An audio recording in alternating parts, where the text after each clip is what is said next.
You're listening to Leadership Podcast, a series of short, insightful discussions with experts in the field of volunteer leadership. Brought to you by the AREA Center for Leadership Development. Your interviewer is Elaine LaChapelle. Hello and welcome. I'm delighted to be here at the AREA Leadership Conference in Toronto, and we've managed to nab Scott Kress for a few minutes to talk with us today. Now, Scott is a mountaineer, he's a keynote speaker, and he's president of Summit Training and Frontier Team Building. And we're just delighted to have him here today. We're going to be talking about something that Scott calls learning in thin air. Have I got that right? You got it right, learning Excellent. in thin air. Welcome, Scott. Okay, thanks, pleasure to be here. Great. So I guess the first obvious question I need to ask you is, what is learning in thin air? Well, learning in thin air is, it's a title that I came up with. It started out with as my keynote presentation. And it was really my thought process of, I've been climbing for 25 years, and so what have I learned while climbing in these thin air regions of our planet? And the great thing about climbing is that it gives you a lot of insight into teams and into leadership. You can imagine you're at high altitude, it's minus 40 degrees out and a storm is barreling in on you, and you make a decision. You know instantly if that was the right decision or the wrong decision. You know if your team is working well together. You know if leadership is effective. And so this has given me a lot of insight into not just how we perform on the mountains, but how we perform in life, in our professional lives and in our personal lives. And I've just called it learning in thin air, because that's where I've gained a lot of my insights, is in thin air. So based on your experience then, what's the biggest differentiator between success and failure? I think it all starts with vision. You have to know what success is. You have to have a definition of what success is. If you can't define it, you can't measure it. And if you can't measure it, you don't know whether you're doing it or not. And so many people just set out on a path, but they don't really know what success is. And therefore, you don't know which way to turn when you hit certain junction points in your journey.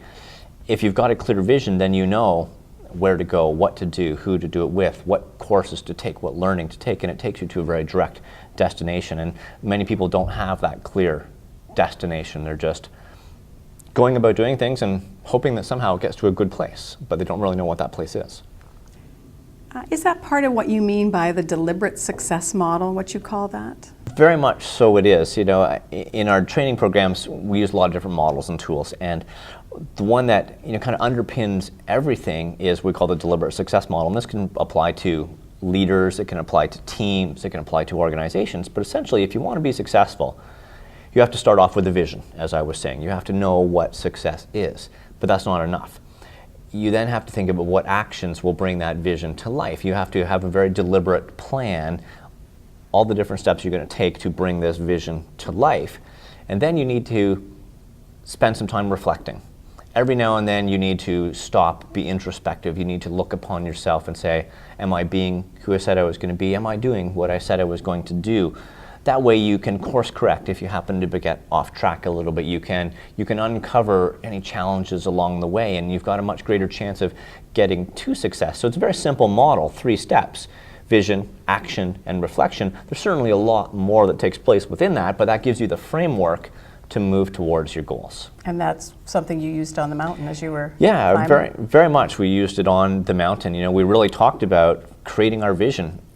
And it wasn't a vision of success in climbing the mountain itself, getting to the summit, but it was our vision of who we want to be as people, as a team. It was the soft skills side of things. If you don't have your people side put together, then you're never going to achieve your goal that you're seeking to achieve, because you'll stumble at some point along the way. So we had that vision. We talked about clear steps that would bring that vision to life, and we set aside reflection moments where we would analyze ourselves and make any course corrections if we needed to as we were climbing. So it really gave us a very deliberate path in order to, you've got all the technical stuff, the hard skills, the climbing, the ropes, all the different things. In business, you've got the accounting, the finance, the marketing, all those things. Those are technical things. You have to have those. But if you don't have the soft side of things, the people side of it, then all those skills are of no use. So if you understand you do some coaching, so what's the starting point? If you're going to coach someone on achieving high performance, what's the starting point? Where do you begin? Well, I've said it several times already, and it's very simple process. You want to start with the end in mind. Stephen Covey, the 7 habits of highly effective people. Begin with the end in mind. So the end is the vision. What is it you want to achieve? It's a simple gap analysis. You want to look at what your end goal is, your vision, what your current reality is, and what's the gap that's in between there, and what are you going to use to bridge that gap to now get to where you want to go. Maybe you'll be pulling into a SWOT analysis in there, looking at your strengths, weaknesses, opportunities, threats, looking at different skills and tools that you need to gain to get to where you want to go. But the starting point of any coaching session is knowing what is it you want to achieve through this, identifying your current reality, then how are you going to bridge that gap. Well, thank you so much, Scott. I'm so glad you were able to join us for a few minutes today at any rate. I've been speaking with Scott Kress, and Scott is the author of a book, Learning in Thin Air. And if you want some more information on the book or what we've talked about today, you can go to summittraining.com. You've been listening to Leadership Podcast.